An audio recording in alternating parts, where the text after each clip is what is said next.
ఎల్లకాలం ప్రభుత్వం ఉండదు, జమిలీ గిమిలీ అని అంటున్నారు. అధికారం కూడా తొందరగా కూడా పోవచ్చు, లేకపోయినా ఉండేది ఇక 4 ఏళ్లే. దాని తర్వాత మళ్ళీ మా ప్రభుత్వం వస్తుంది.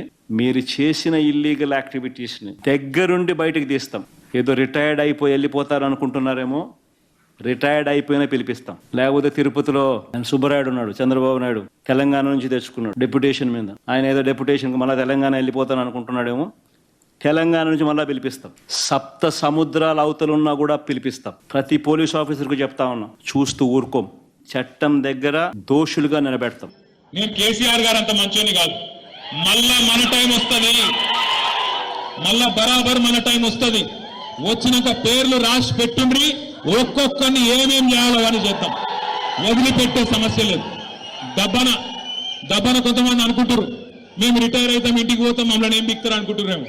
రిటైర్ అయి వేరే దేశానికి పోయినా రప్పించి తప్పకుండా అన్ని లెక్కలు సెటిల్ చేస్తాం. హిసాబ్ కితాబ్ మొత్తం చూస్తాం. గట్ల ఊకునే బాబత్ కాదు. ఇది వరకున్న కథ వేరు, ఇప్పుడున్న కథ వేరు.